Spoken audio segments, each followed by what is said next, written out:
A colonização do Vale do Itajaí ela ocorreu em meados do século XIX, a partir especialmente de 1850, e ela vai ser impulsionada pela figura do Hermann Blumenau.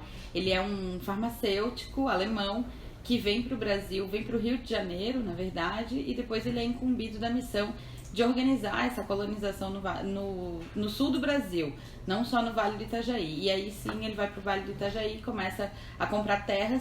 E o mais interessante é que as pesquisas mais atuais mostram que ele comprou não só terras como escravos.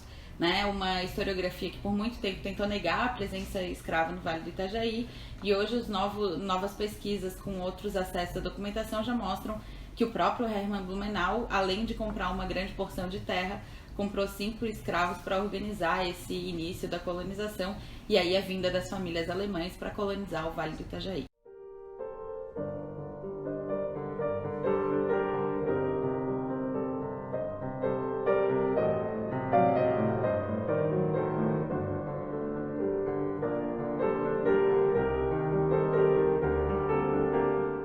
A colonização ela ignorou todos os povos que habitavam o Vale do Itajaí. Eles ignoraram toda a população local e no primeiro contato os indígenas tinham muita curiosidade com o homem branco, né? Nunca haviam visto uma cultura diferente. Tem até relatos da comunidade que quando os indígenas viram um machado de ferro,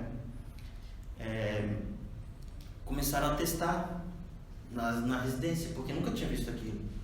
Então o impacto que causou nos colonos, né, pelos próprios jornais da época, era de que os indígenas simplesmente eram selvagens, né? Mas na verdade era mais uma curiosidade do próprio povo por não conhecer a outra cultura. Mas no primeiro momento foi um momento de curiosidade. Mas posteriormente, passado esse momento, o que veio depois foi apenas o extermínio. A elite de Blumenau contratava bugreiros, pagava por pares de orelha, que depois que eles entravam nas aldeias e exterminavam os indígenas, levavam lá para a praça central de Blumenau e era contado pelo par de orelhas e pago lá quem levou esses pares de orelha.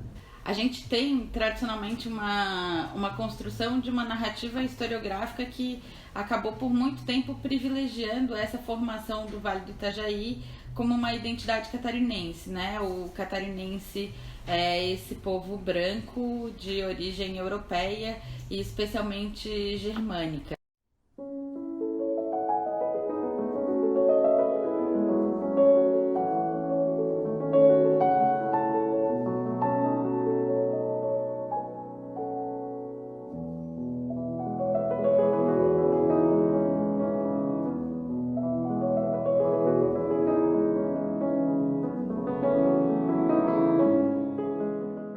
Há pesquisas, por exemplo, da professora Cristiane Manique Barreto, que vão apontar que essas elites no Vale do Itajaí, elas vão se formar e vão se transformar em elites justamente porque há ali a construção de uma rede de solidariedade que vai se fazer ver nos casamentos, nos negócios que são feitos, nos empréstimos para o início de uma atividade industrial e fabril, e mesmo nas relações políticas, porque essas elites vão começar a se fazer ver na política local.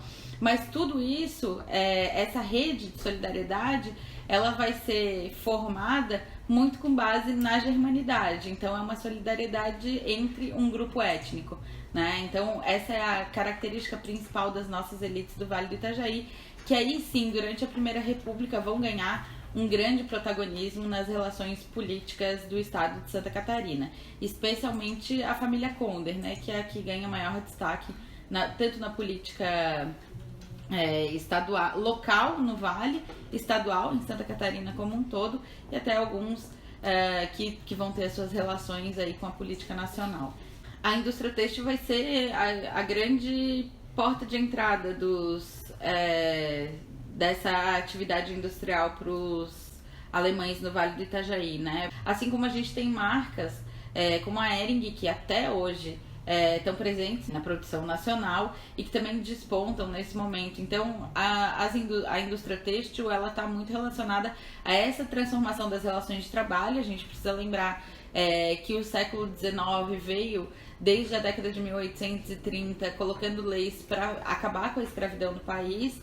E em 1888 a gente tem a Lei Áurea, que acaba com a escravidão, que ocasiona um problema sério de gestão da população, né, que a Primeira República não faz, e que aí sim está começando nessa modernização tanto do trabalho quanto do capital que a gente vê nesse contexto. Hoje em dia, né, muitos membros da comunidade trabalham nessas empresas, trabalham em algumas facções têxteis do próprio Alto Vale, da região de Ibirama, José Botê. Então, porque o polo têxtil, né, então, absorveu uma parte também da mão de obra dos indígenas. A patrimonialização pode ser mais amplamente, com base na Constituição, a percepção de um grupo de que aquilo é significativo para eles e é um patrimônio, mas mais costumeiramente a gente entende o processo de patrimonialização como um processo em que o poder público identifica algo como significativo para um determinado grupo, para uma coletividade, né, assim, e aí atribui a ele um sentido de patrimônio, né. No caso de Blumenau, isso foi feito primeiramente através de tombamento, né? Vem sendo feito através de tombamento, não faz muito tempo não. Os primeiros tombamentos que recaíram sobre bens edificados, eles se deram em nível estadual na década de 90, a partir da década de 90.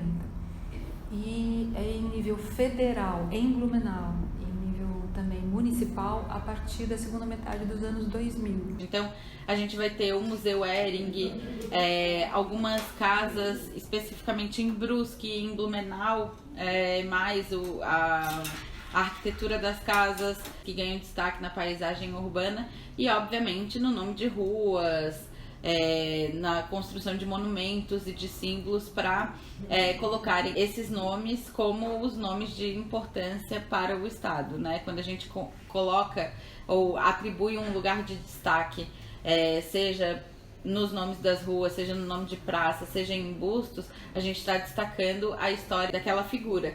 E aí, obviamente, isso tudo é bastante questionável, porque por exemplo, a escravidão sempre se tentou apagar do Vale do Itajaí essa relação com a escravidão, né? As novas pesquisas mostram que a relação era bastante íntima.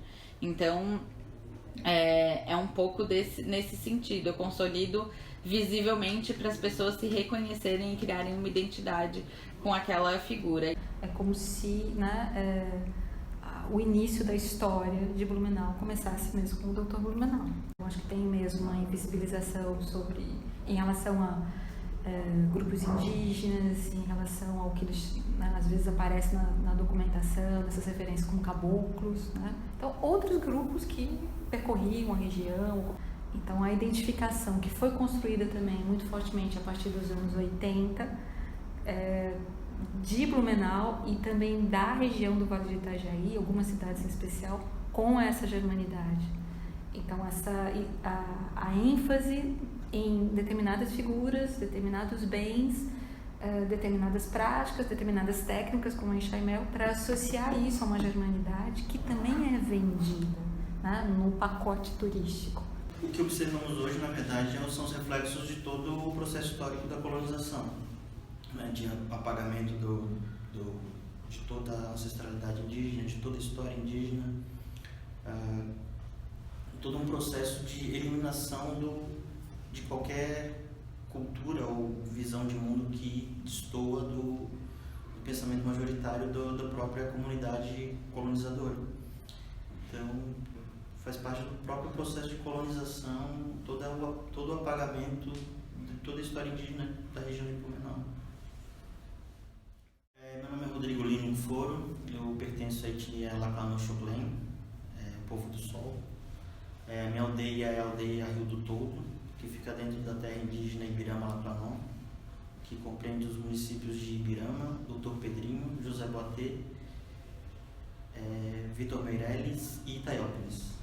Fica no Alto Vale, fica a cerca de 2 horas de Blumenau.